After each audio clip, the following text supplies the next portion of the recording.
Olá, bom dia a todos. Sejam muito bem-vindos a esta sessão. O meu nome é Maria João Freitas, eu sou aqui a gestora de eventos da CCIP. Vou ser a vossa anfitriã aqui deste webinar hoje. Dou também as boas-vindas ao nosso orador.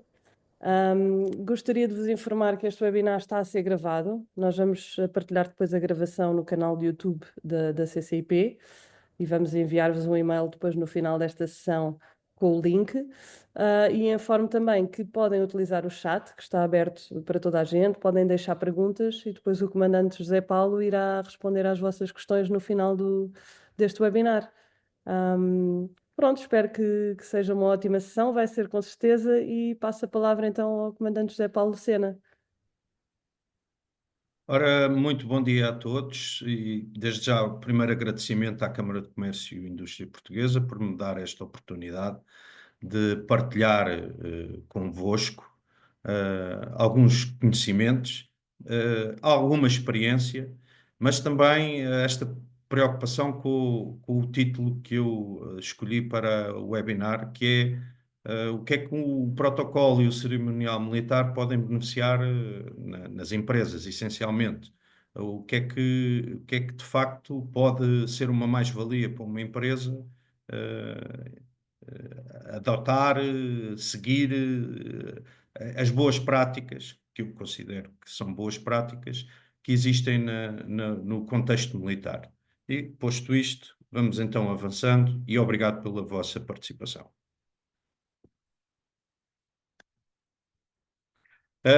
Começava por partilhar uma frase da Inês Pires, que é a CEO do International School of Protocol and Diplomacy. De facto, tem-me perseguido e o protocolo não tem a ver connosco, os agentes de protocolo, mas sim com os convidados. É discutível, mas tem resultado comigo. Bem como aquilo que a maioria de vós sabe, que o protocolo é de facto a encenação do poder. Eu proponho-me a fazer uma breve apresentação, muito pequenina, depois falar dos símbolos nacionais, falar de precedência e hierarquia militar, para então nós percebermos aqui logo porque é que de facto há coisas que conosco, militares, quando estamos em cerimónias, não deixamos que haja dúvidas, e vou tentar passar isso, caracterizar alguns eventos e cerimónias militares e depois com esta máxima que nos persegue em termos operacionais e que depois no protocolo acabamos por adotar, que é o train as you fight, fight as you train.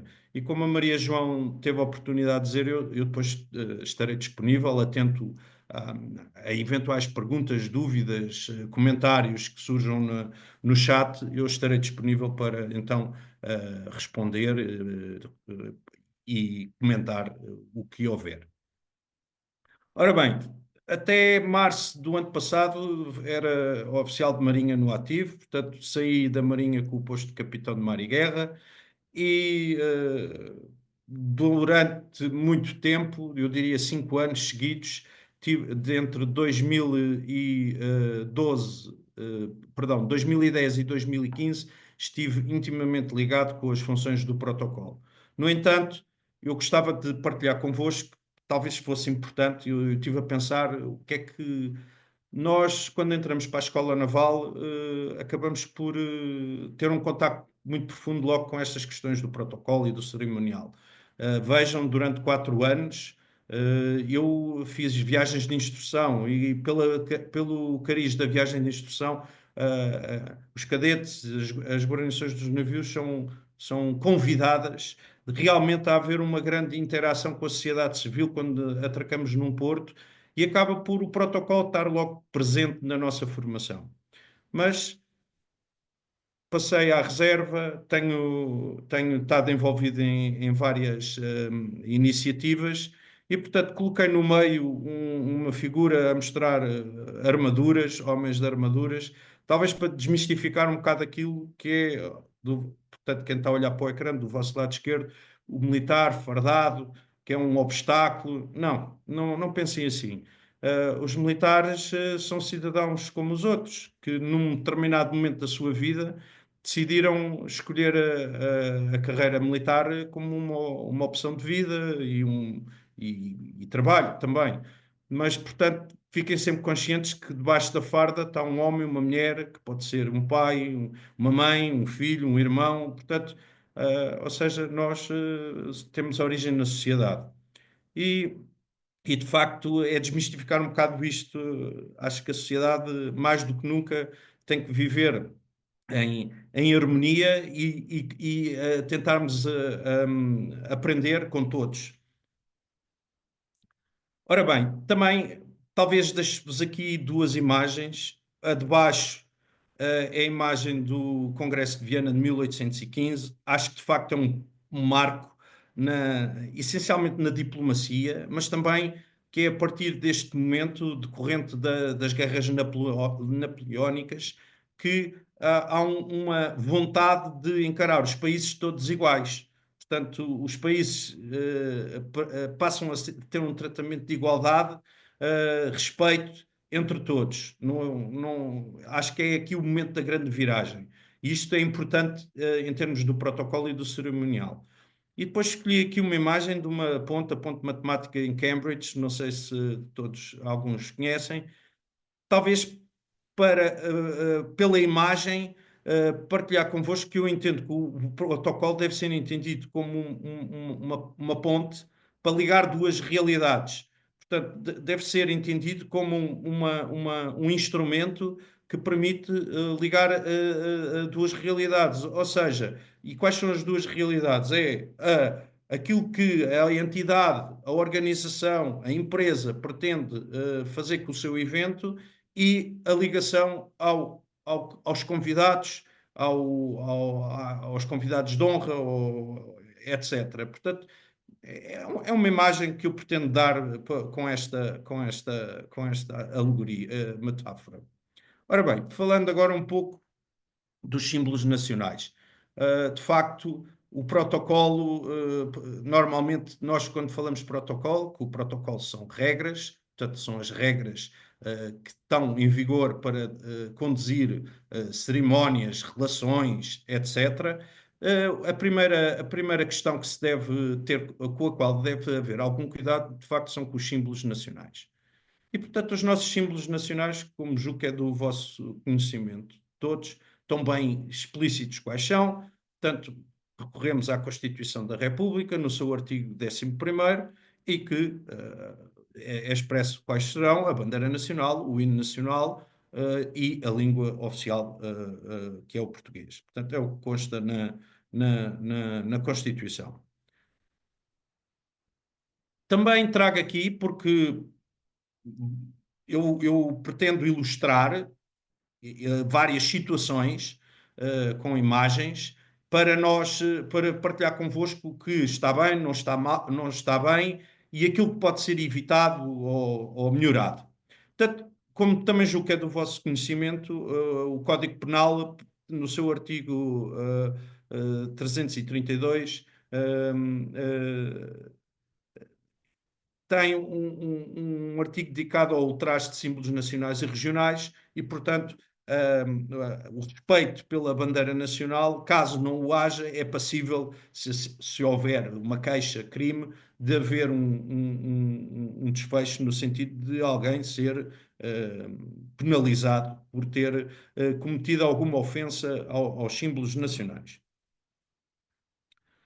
Também temos no nosso edifício legal um decreto-lei, o 150/87, que estabelece as regras sobre o uso da bandeira nacional. Não vou entrar em grande detalhe, escolhi aqui algumas questões que me parecem pertinentes para aquilo que eu pretendo transmitir. Talvez dizer, e não, desculpem, não disse no início, evidente que este webinar para 1 hora não é mais do que abrir o apetite para estas questões. Não estejam a imaginar que durante 1 hora se consiga transmitir tudo sobre o protocolo. Não. Nós queremos é transmitir-vos algumas questões, pôr-vos a pensar, essencialmente abrir-vos o apetite também para estas questões e partilhar convosco como é que as Forças Armadas e os militares lidam com isto. Ora bem, a bandeira nacional deverá permanecer hasteada entre as 9 e o pôr do sol. Ora, as unidades militares, por acaso, são um bocado, antecipam um bocado. Normalmente a bandeira é içada às 8 da manhã e é, de facto, arriada ao pôr do sol. E logo aqui começa uma questão. Os militares, nas unidades militares, prestam honras à bandeira nestes dois momentos, no içar e no arriar. Portanto, está muito incutido nos militares respeitar a bandeira nacional portanto, ter alguma deferência para com a bandeira. Muito importante, porque às vezes nota-se esquecimento, a bandeira foi arriada e fica durante a noite içada. Não deve acontecer. A bandeira, se estiver içada durante a noite, deve ser iluminada. Também é importante quando é decretado o luto nacional portanto, não esquecer que é o governo que decreta, e a bandeira é colocada meia haste. Não esquecer, portanto, o preceito é a bandeira tem que ser içada à top primeiro e depois colocada a meia haste. E quando é arreada, deve ser novamente içada à top e arreada. Portanto, é este o procedimento.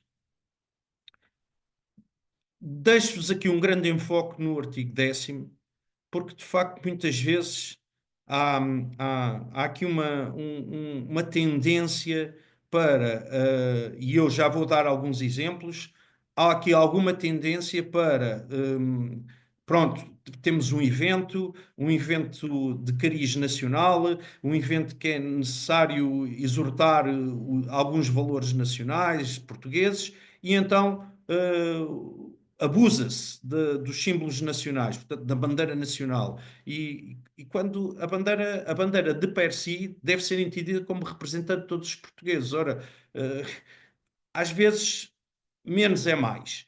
E também ter atenção a esta orientação muito clara do decreto-lei. Portanto, que me parece que ajuda a que nós devemos, de facto, em determinada cerimónia, em determinado evento, ter sempre presente que a bandeira nacional deve ser tratada com dignidade. Ora bem, o que é que eu também queria, neste contexto, partilhar convosco? Existem bandeiras de função, distintivos pessoais. Neste momento, no ecrã está exposto do lado esquerdo o distintivo pessoal do Presidente da República e do lado direito o distintivo pessoal do Ministro. Portanto, durante muito tempo houve a tendência para usar uma bandeira nacional pequenina para tapar uma placa quando houvesse o descerramento da placa. E se vocês estiverem presentes, provavelmente já participaram em cerimónias em que esta situação estivesse presente. Há depois muito pouco cuidado a manejar, a lidar com a bandeira depois de tirada do seu propósito. E a bandeira nacional, independentemente da sua dimensão, deve ser manejada e manuseada com dignidade e respeito. Há preceito para lidar com a bandeira. E, portanto, usando uma bandeira de função não deixa de ter que ser usada com algum respeito, torna-se mais fácil, não é tão gritante a bandeira ser quase amarrotada, tipo um pano da louça, como muitas vezes acontece. Como podem ver nas imagens em baixo, também usa-se, ora, bem, temos aqui um exemplo que foi gentilmente cedido por um amigo e companheiro destas lides, o Dr. Rolando Correia, e ele, portanto, mostra aqui o exemplo de uma situação em que há necessidade de ter uma placa tapada porque vai ser descerrada por um membro do governo, portanto, por um ministro, e depois uma placa que é descerrada no contexto municipal.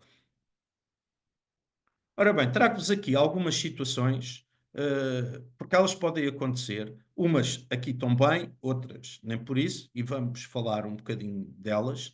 Portanto, como é o webinar, não há interação, há por escrito, mas eu peço a vossa paciência, eu não vou estar a olhar para o chat, vou só olhar no chat no fim para ver os comentários e se há perguntas. Começando aqui da esquerda superior, portanto, eu vou fazer o caminho da esquerda para a direita. Temos uma fotografia de 4 mastros com 4 bandeiras. Ora bem, à partida poderia potenciar aqui uma situação incorreta, mas não. Portanto, a bandeira nacional tem o seu destaque e normalmente nós colocamos as bandeiras em que Portugal está inserido. Portanto, diremos as bandeiras nacionais primeiro, as bandeiras das organizações, depois as bandeiras regionais ou das regiões autónomas, depois as bandeiras locais e só depois as bandeiras privadas ou particulares. No entanto, estamos numa situação que, para quem conhece a praça, o espaço, estamos numa situação que está a acontecer numa região autónoma, portanto, no Funchal, na Madeira. E, portanto, há um decreto regional que diz que a bandeira da autonomia na região precede, ou seja, não é precede, segue à bandeira nacional, e daí esta disposição. Em baixo à esquerda, como podem ver, temos aqui um erro que às vezes é muito comum, que tem a ver com a forma como é olhada a situação. Muitas vezes as pessoas pensam que está bem porque pensam que à direita da bandeira nacional e à direita da bandeira nacional, mas é na posição da bandeira. Portanto, quem está a olhar para a bandeira nacional deve pensar em esquerda-direita e de facto, ou seja, nós dizemos que é a visão do protocolo e a visão da bandeira. Se nós usarmos a visão da bandeira, é direita-esquerda sempre que se fala, e, portanto, como podem verificar, está incorreto, porque a bandeira que deveria estar à direita da bandeira nacional, na perspectiva da bandeira, devia ser a bandeira da União Europeia e não a bandeira do município. Portanto, às vezes este lapso, esta erro de percepção acontece. Portanto, quem tem responsabilidade no protocolo deve pensar sempre desta maneira. É o mais fácil, que é a visão do protocolo, e o que está à esquerda é que deve seguir a situação. Podem ver ali no meio, num edifício, portanto, é na Câmara Municipal de Cascais, já está correto, portanto, bandeira nacional ao centro, a bandeira da União Europeia à direita da bandeira nacional, na perspectiva da bandeira nacional, à esquerda, na perspectiva da visão do protocolo, e depois a bandeira do município. Depois temos aqui uma situação para demonstrar, portanto, bandeira nacional, bandeira na União Europeia e depois as bandeiras privadas, ou seja, a bandeira da organização e da instituição, e depois bandeiras, neste caso, como podem ver são bandeiras de certificação para mostrar que a empresa em causa está certificada num determinado referencial. Depois tenho aqui, mais junto à direita, duas situações. Uma que pode acontecer, portanto, não sei se estão recordados deste 5 de outubro, que o presidente Cavaco Silva, ao içar a bandeira foi içada momentaneamente ao contrário. Portanto, é incorreto, é um lapso. Isto vai entroncar naquilo que eu depois vos vou falar mais à frente do train as you fight, fight as you train. Depois em baixo, o que é que temos? Temos um hotel que eh, publicitou que tinha um tapete da bandeira nacional numa sala e, claro, que gerou muito ruído nas redes sociais, principalmente das pessoas ligadas ao protocolo, que evocaram o artigo 10º do Decreto-Lei do 150/87, porque, de facto, quer dizer, ter a bandeira nacional como tapete, onde as pessoas pisam a bandeira nacional, não é muito digno. Portanto, penso que é claro para todos que a bandeira nacional, neste contexto, não está bem. Não está bem. Portanto, e parece-me, pelo que eu tomei conhecimento, que o hotel desistiu de ter este tapete nesta situação. Ora bem, mais situações que envolvem o uso das bandeiras. Ora bem, à esquerda em cima. Normalmente, numa situação normal, até algum tempo atrás, a bandeira nacional, no Palácio de Belém, portanto, na presidência, havia só uma bandeira de cada lado, portanto, Portugal, as bandeiras. Não, a bandeira nacional, acho que é uma coisa que deve ser.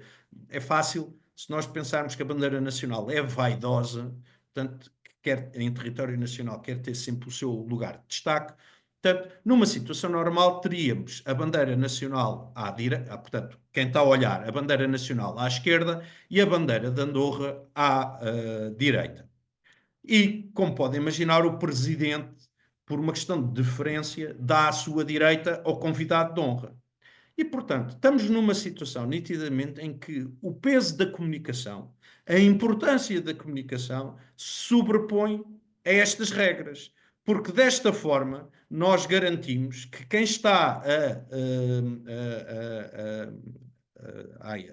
a tirar fotografias, portanto, a fazer cobertura mediática do evento, independentemente da posição que está, porque normalmente os fotógrafos, se pensarem, tomam uma meia-lua, portanto, são colocados em meia-lua em relação à situação. Portanto, de qualquer ângulo que seja tirada a fotografia, a entidade é vista sempre com a sua bandeira atrás e com a bandeira do outro país, naturalmente.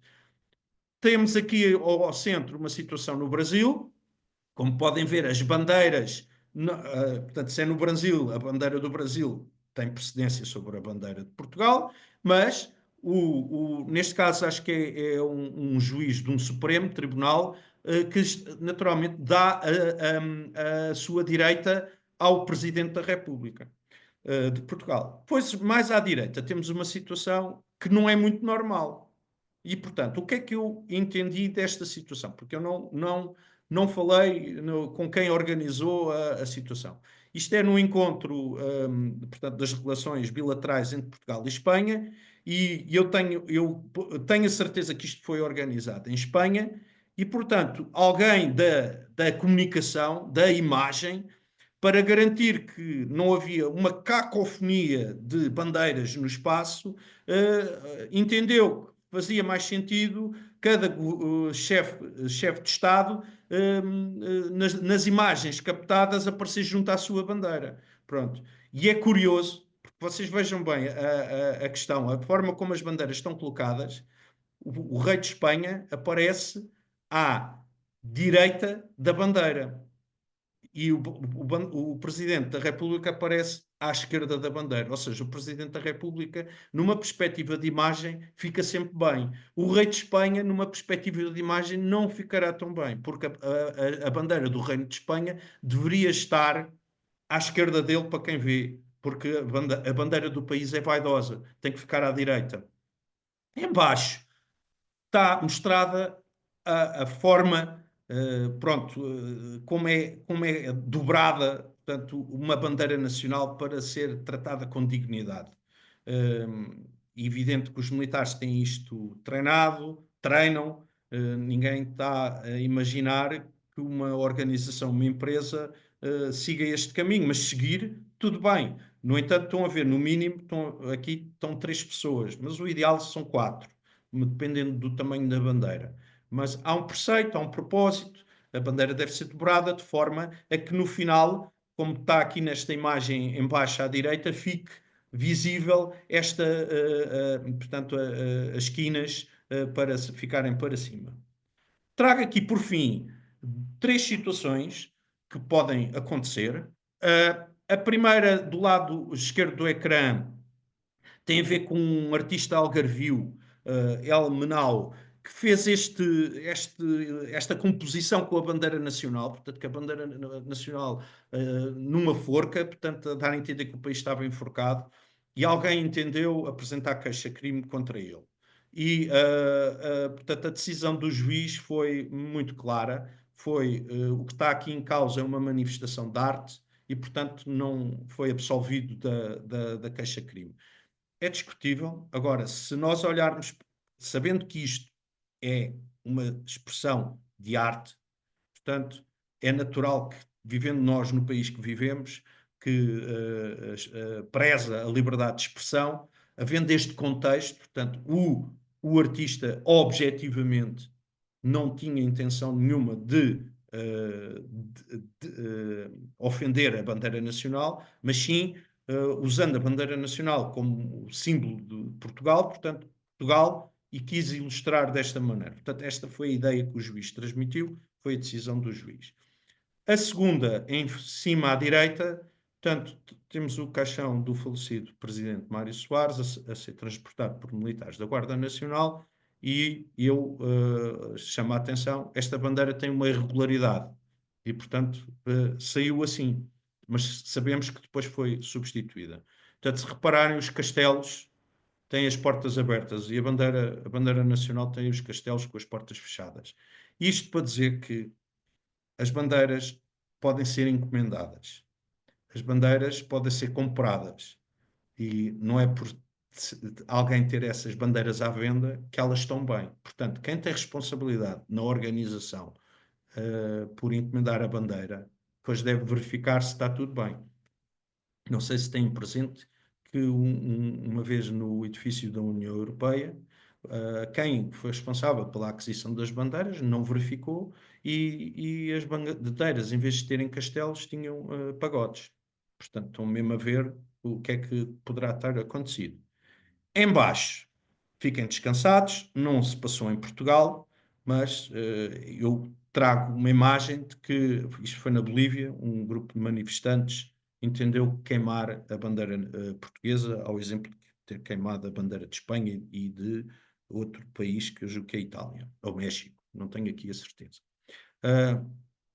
O que é que eu vos quero dizer? Isto naturalmente que é crime, não é? Portanto, nós não temos dúvidas que queimar uma bandeira nacional em público é crime e deve ser penalizado. Portanto, como eu disse, eu trouxe aqui apenas alguns aspectos dos símbolos nacionais. Há muito mais, porque há muito mais situações de bandeira içada no exterior, bandeira içada no interior dos edifícios, bandeira içada nos edifícios, que bandeiras, como é que se deve usar as bandeiras nacionais, bandeira nacional versus a bandeira de outros países, por aí fora. Portanto, o tempo é o que é, isto foi mesmo só para dar um apetite e, portanto, vamos seguindo. Precedência e hierarquia militar.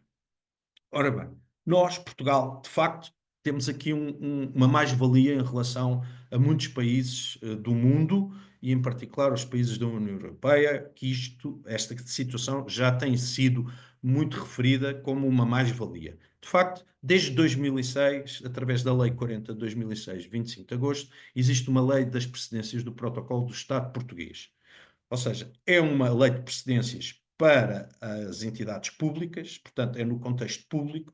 No entanto, sempre que as entidades públicas estão envolvidas, prevalece esta lei. Isto para dizer, se uma empresa convida um ministro, um presidente de Câmara, um presidente de junta para participar num evento na empresa, tem que aplicar a lei das precedências. Portanto, não há volta a dar, é o que está previsto. Portanto, e estas precedências existem para facilitar a vida, não é para complicar, mas exigem algum cuidado na sua interpretação, algum cuidado na sua leitura e não chega a olhar para as precedências do CUR, porque elas têm no artigo 7º têm a listagem de um conjunto de entidades por precedência, mas depois é preciso olhar para as exceções que vêm previstas na própria lei. E essas exceções é que depois criam situações de incómodo, porque quem tinha a responsabilidade de ordenar os convidados não olhou para as precedências como deve ser e pode criar alguma situação. Portanto, está aqui escrito alguns dos artigos relevantes. Eu vou chamar a atenção. Artigo 4º. Portanto, exceto as situações que estão previstas na lei, quando uma pessoa é convidada e entende-se uma pessoa detentora de um cargo que está previsto nesta lista de precedências. E, portanto, entende que não está disponível e decide nomear, indicar uma pessoa para substituir para estar num determinado evento, a pessoa que o vai substituir não assume a precedência dessa pessoa. Portanto, está lá em representação, tirando os casos que estão previstos na lei, nomeadamente o Presidente da República, que está previsto por quem é que é representado em determinadas situações, o Presidente da Assembleia da República também diz em que situações é que está representado, o Primeiro-Ministro e os ministros, por aí fora, bem como outras situações. Portanto, um diretor-geral de uma direção-geral num contexto de um ministério qualquer, se for convidado e não puder ir e designar um diretor de serviços, o diretor de serviços não assume a precedência de diretor-geral, mas sim assume a sua precedência. Portanto, não é por ele chegar à mesa da acreditação dos convidados e dizer que está em representação que tem que ficar no lugar do diretor-geral. Não. E, mais importante, as cerimónias oficiais são presididas pela entidade que as organiza. Isto é muito importante. Naturalmente, a lei prevê aqui algumas exceções. Ora bem, eu não vou percorrer isto, porque isto é muito exaustivo, são cerca de 56 pontos. É só para vos dar nota que, de facto, o legislador quis ser muito exaustivo e quis tentar abranger todas as situações. Mas depois há aqui uma lei, um artigo que diz que as situações omissas devem ser avaliadas tendo em conta o peso material e não só da entidade que não está aqui expressamente referida. O que é que também o legislador quis dar foco? A todos os detentores de cargos resultantes de eleição popular. Portanto, dar alguma visibilidade a esses cargos. Portanto, vamos continuando. Como podem ver, estão aqui várias situações, quer para a República, para os órgãos de soberania da República, quer para os órgãos dos governos regionais. Vamos continuando. E reparem que mesmo quando aparecem aqui, por exemplo, na posição 37ª, que aparece os bastonagens das ordens e os presidentes das associações profissionais de direito público, ou seja, apesar de, como sabem, são instituições privadas, mas que têm um objeto de direito público. E, portanto, estão também aqui elencadas. Ora, como podem ver, vai com grande detalhe esta questão e termina, portanto, na posição 58ª com os assessores e adjuntos dos membros do governo. O artigo 8º é que, portanto, indica como é que devem ser feitas as equiparações. Portanto, as altas entidades públicas não expressamente mencionadas na lista constante do artigo anterior serão enquadradas nas posições daquelas cuja competência material e territorial mais se aproximem. Portanto, isto deve estar presente quando houver estas dúvidas. Bem como os cônjuges das altas entidades, quando acompanham, também devem ocupar o lugar ao lado ou junto à entidade. Algumas notas, não vou passar por todas, portanto isto fica aqui porque senão não consigo sair aqui deste. Portanto, os ministros ordenam-se pela própria lei orgânica do governo, os diretores gerais e os presidentes dos institutos públicos, de acordo com as leis orgânicas dos respectivos ministérios, os ramos das Forças Armadas, permitam-me. Portanto, apesar de que está na lei que é portanto, que os chefes militares são o de Marinha, Exército e Força Aérea, de facto, os ramos, em termos de cerimonial, organizam-se. Primeiro a Marinha, depois o Exército, depois a Força Aérea. Contudo, os chefes militares são ordenados de acordo com a antiguidade no cargo, isto é, a data de tomada de posse. Não é porque na lei tenha escrito chefe de Estado-Maior da Armada, do Exército e da Força Aérea, não. Tem que se ter em atenção a data de tomada de posse. Isto aplica-se também, por exemplo, para os juízes do Supremo, para os presidentes do Supremo, Tribunal de Justiça e Tribunal Constitucional. É a data de tomada de posse que tem valor. Portanto, há aqui um conjunto de regras que devem ser tidas em consideração, muito importante. Os presidentes das câmaras, no seu município, nos seus conselhos, ordenam-se a seguir aos ministros. Portanto, assumem a precedência de ministro. E isto é muito importante. Por exemplo, secretário-geral do Sistema de Segurança Interna. É um secretário-geral. Secretário-geral do Sistema de Informações da República Portuguesa. É um secretário-geral. Mas temos que olhar para a lei orgânica destes organismos e perceber que eles têm equiparação a secretário de Estado, por exemplo.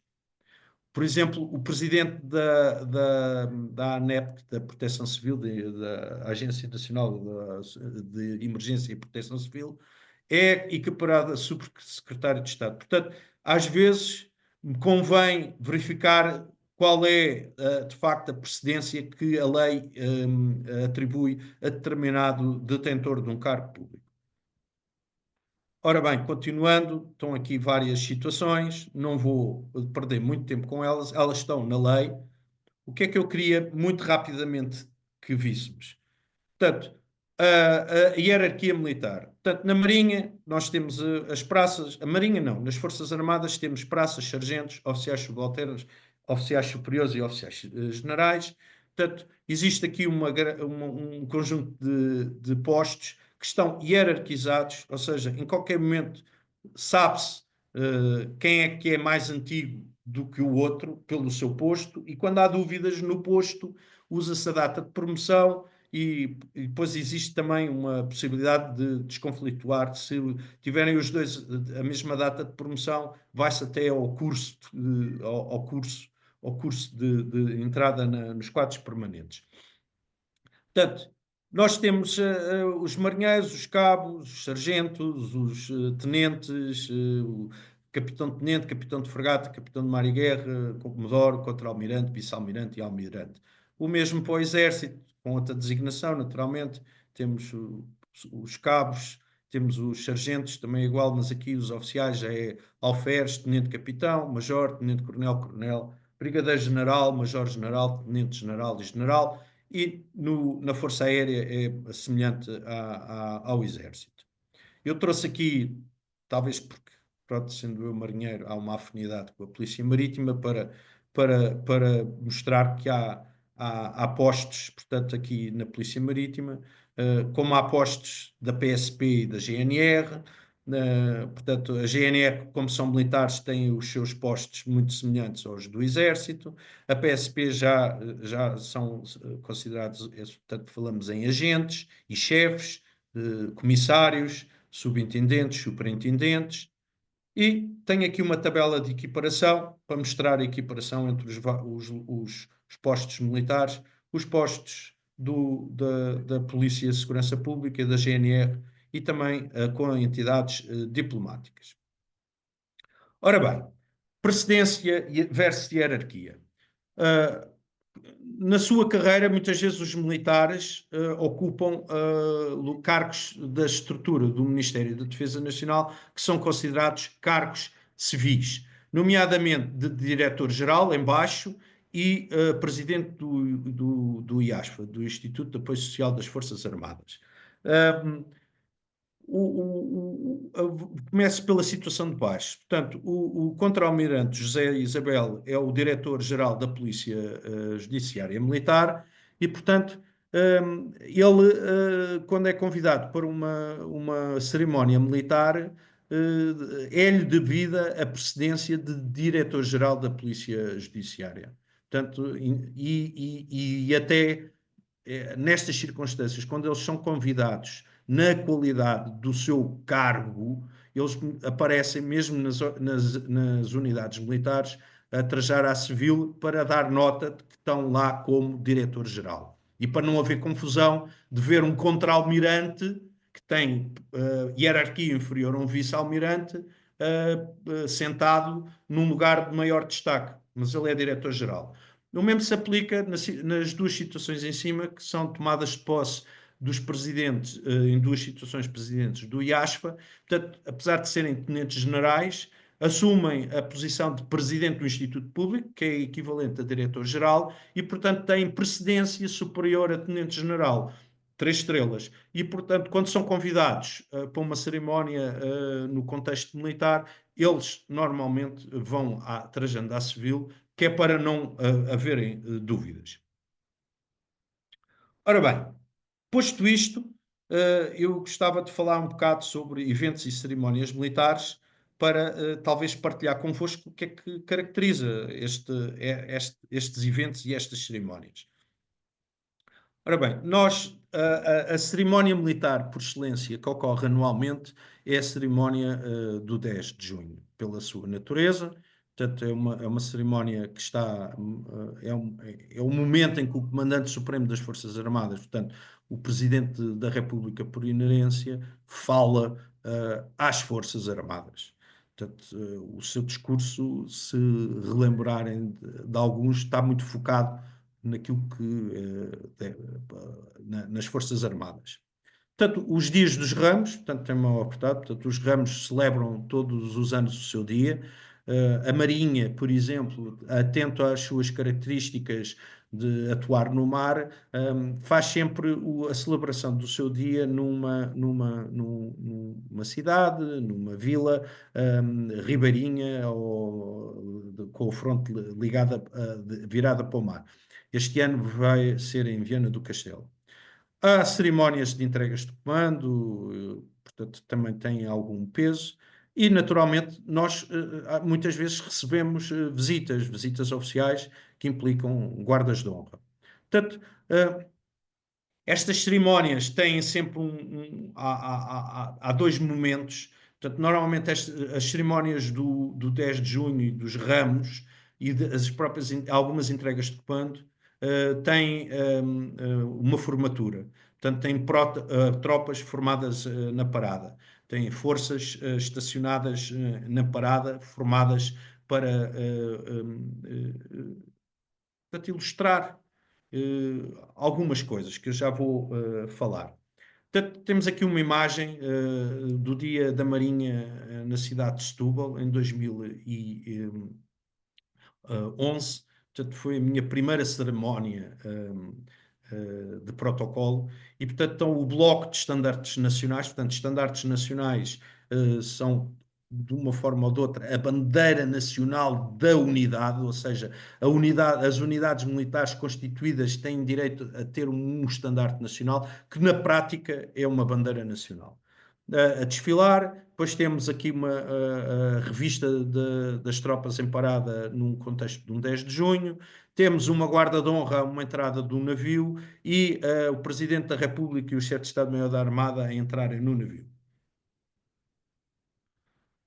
O que é que caracteriza, de uma forma geral, uma cerimónia militar? Os passos.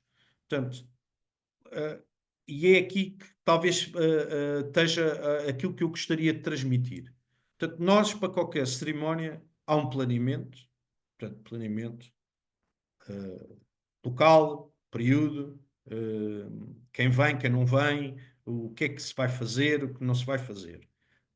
Depois temos uma preocupação: convidados, quem se vai convidar, onde colocá-los, como sentá-los, como recebê-los, como estar preparado, porque muitas vezes nós constituímos a lista de convidados numa folha, normalmente usa-se o Excel, há outras abordagens, há um grande esforço para confirmar a presença.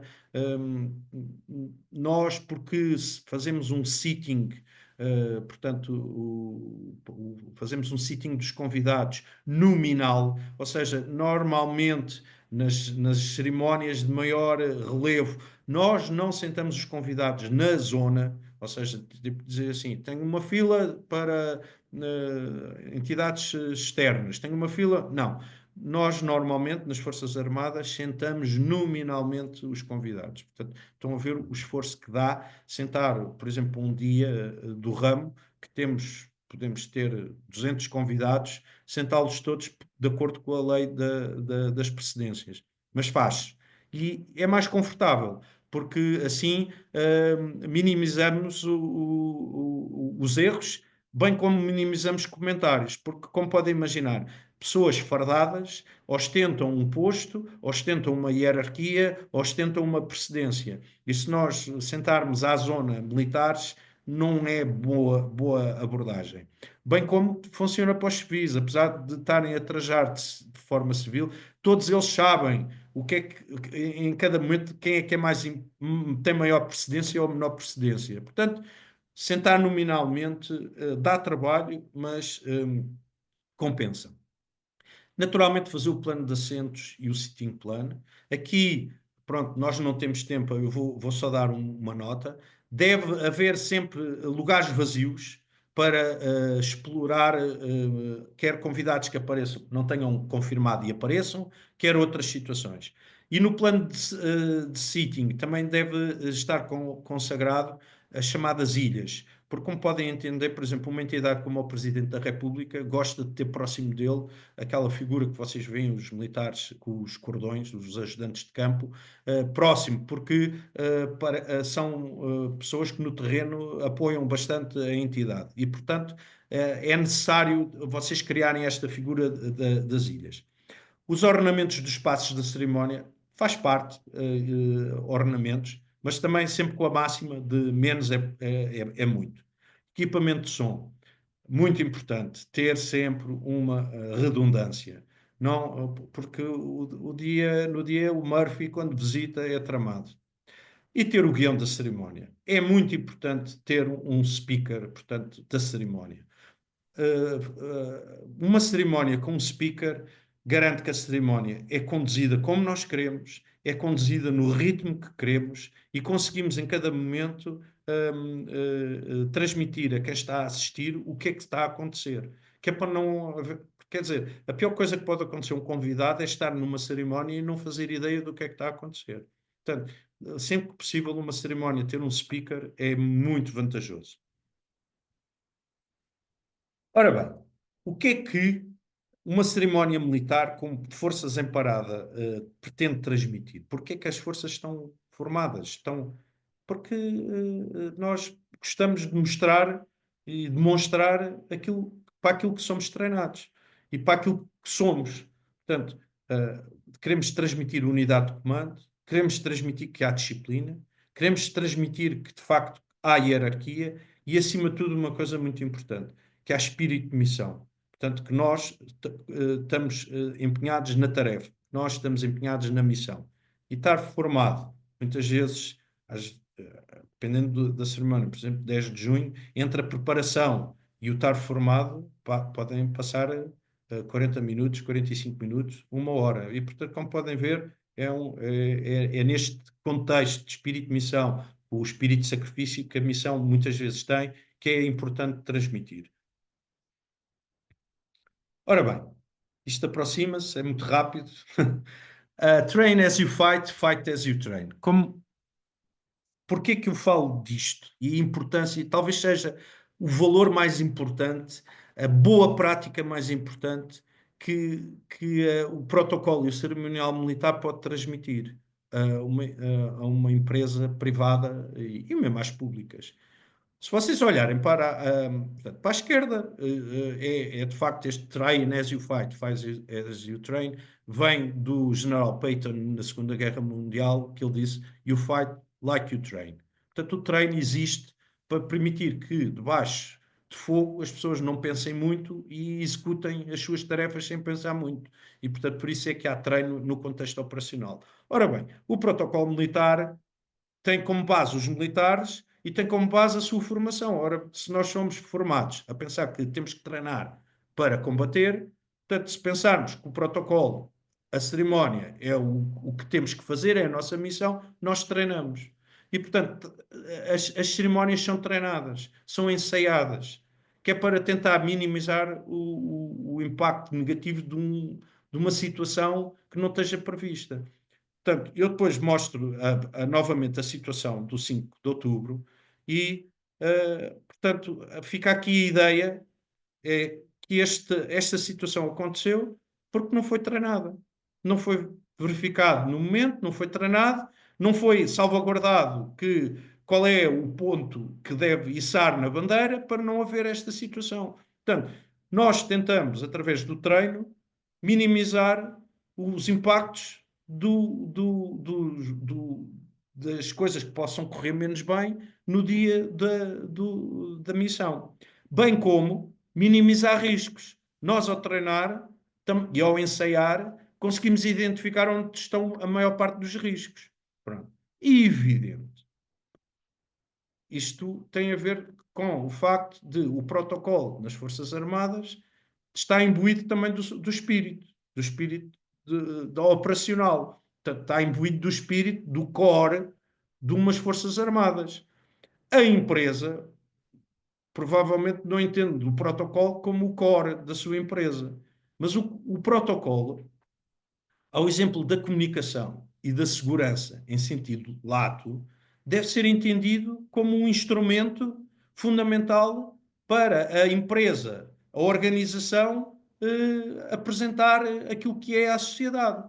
Portanto, se uma empresa aposta em ter protocolo, e normalmente nas empresas está associado às relações públicas, mas o protocolo é importante, é de facto uma dimensão da comunicação da empresa. E se não houver um treino, se não houver um ensaio, se não houver um afinar da cerimónia, o impacto dela correr mal é muito, muito negativo, quando se calhar investir tempo e recursos para se treinar faz sentido. Portanto, é evidente que eu estou aqui a falar de um passo muito importante, que é sensibilizar a liderança para a importância, ou sensibilizar e a própria liderança perceber que quem está no protocolo é fundamental para a comunicação da empresa. E, portanto, isso se calhar contribui até em termos estratégicos. Apesar de ser uma ação tática, também contribui em termos estratégicos. Porque se um evento, uma cerimónia, decorrer de forma imaculada, naturalmente que há ganhos para todos. Eu também tenho consciência, porque vivi na pele, apesar de tudo, e testemunhei, que o protocolo corre bem, está tudo bem, corre mal e somos logo passado de bestial para besta com uma facilidade muito grande. Porque, pronto, é assim, infelizmente está assim instituído de alguma forma. Eu trago aqui esta imagem para ilustrar alguma forma aquilo que eu sinto que deve, porque é que o treino é importante. O treino é importante para assegurar que quando nós agarramos no extintor, ele é usado com o propósito que tem. E, portanto, se nós treinarmos, ensaiarmos uma cerimónia, garantidamente que no dia, quando atuarmos, vai tudo correr bem. Evidente que há sempre situações que nós não controlamos.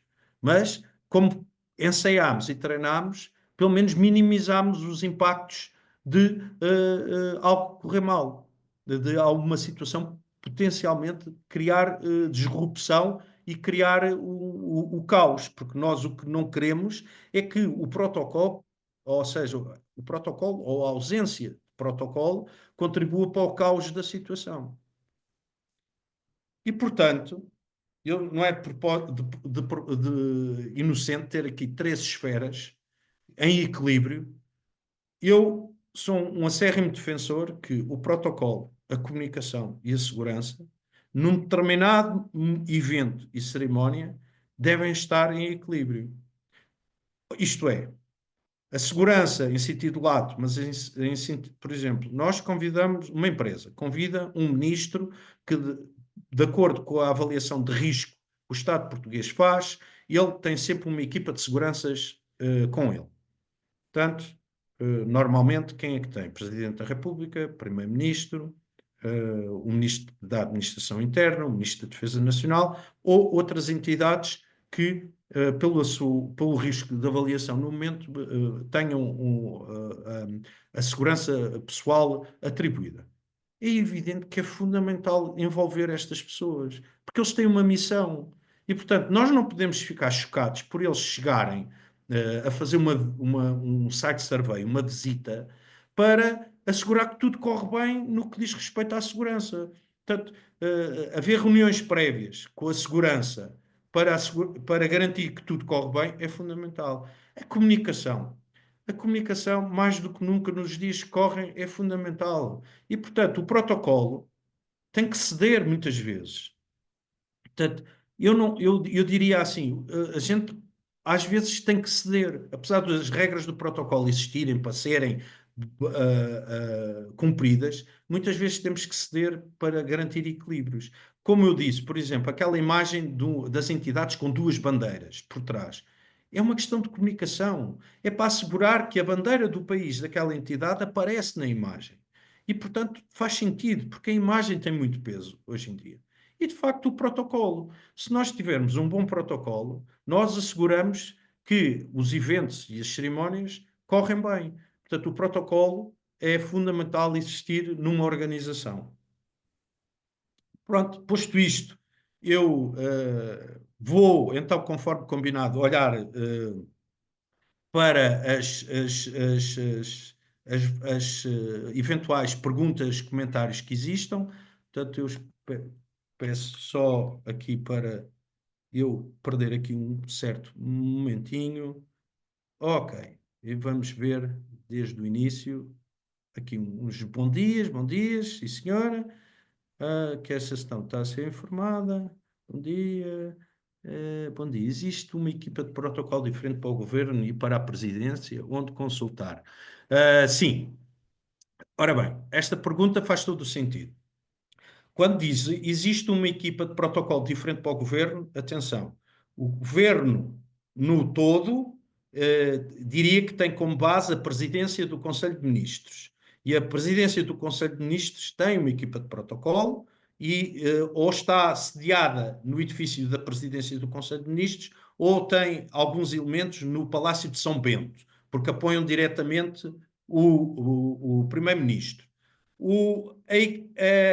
A presidência tem, no âmbito da Casa Civil do Presidente da República, tem assessores para o protocolo, bem como a Casa Militar do Presidente da República também tem assessores que assumem esta responsabilidade. Aconselha alguma bibliografia alusiva ao tema do protocolo? Aconselho, sim, senhora. Portanto, sempre fazendo publicidade, mas é assim mesmo.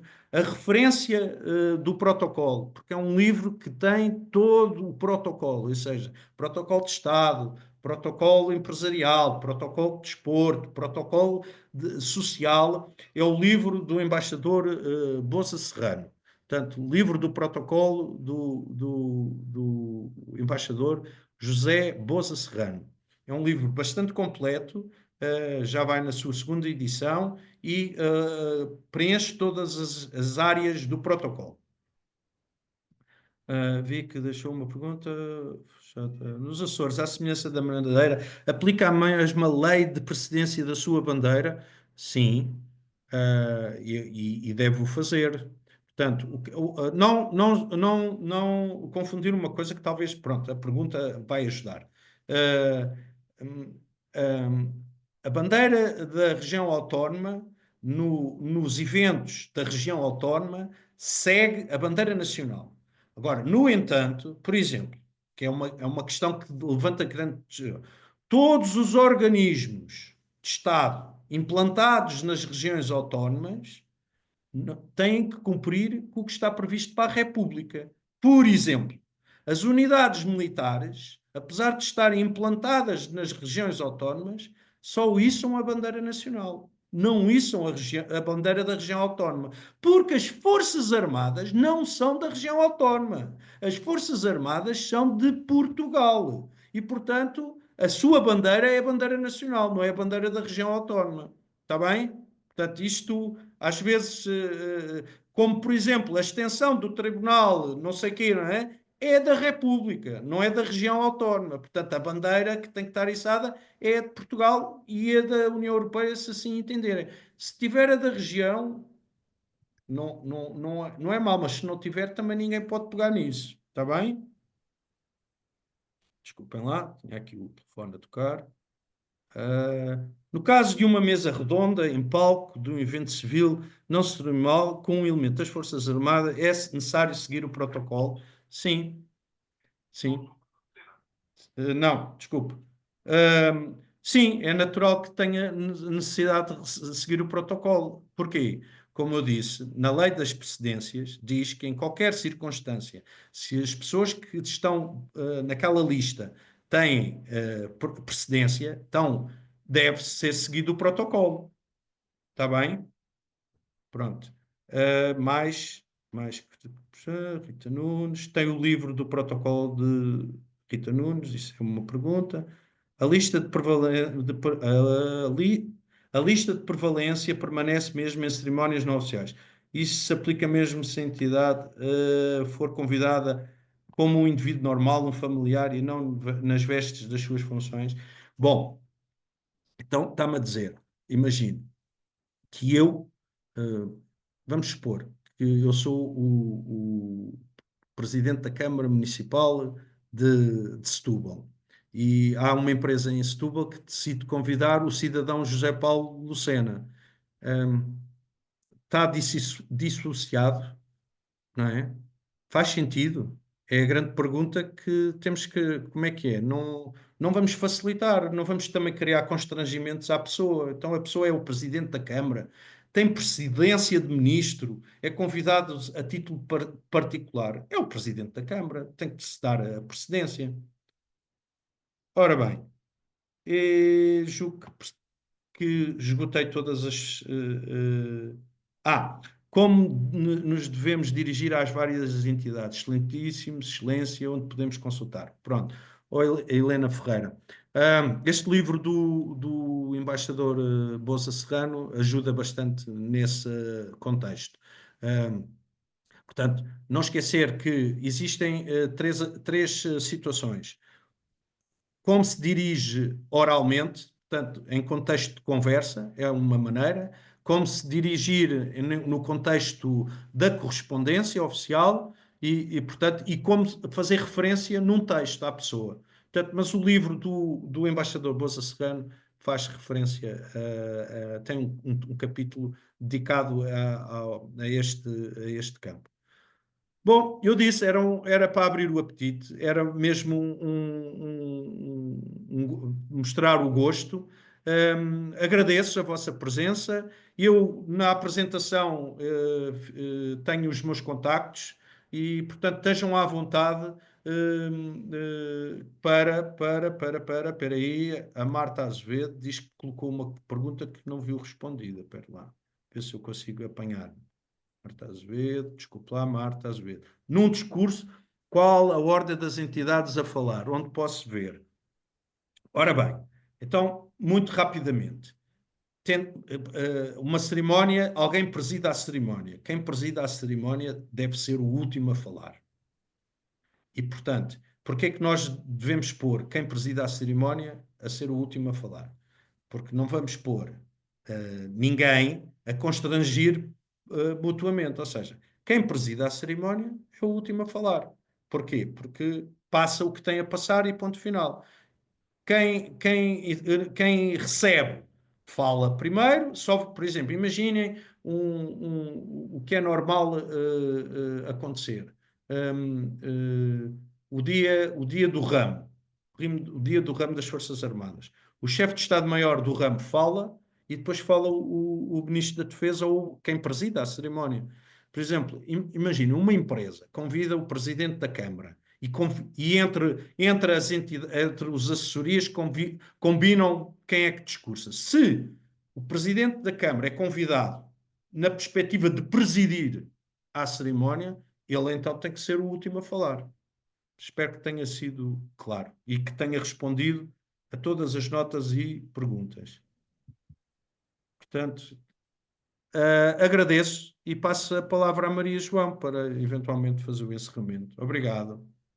Muito obrigada, Comandante José Paulo Sena. Foi uma sessão super interessante, passou num instante. E obrigada a todos os participantes que se juntaram a nós e por terem participado também com perguntas. Relembro que vamos enviar esta gravação do webinar para quem no formulário de inscrição deu autorização para ser contactado pela CCIP. Se não se lembram, se deram essa autorização, podem enviar-nos um e-mail para marketing@ccip.pt e nós então fazemos o envio do link do YouTube. E convido-vos a acompanharem outros webinários. Temos muitas iniciativas na CCIP, podem ver no nosso website, nas redes sociais, no LinkedIn.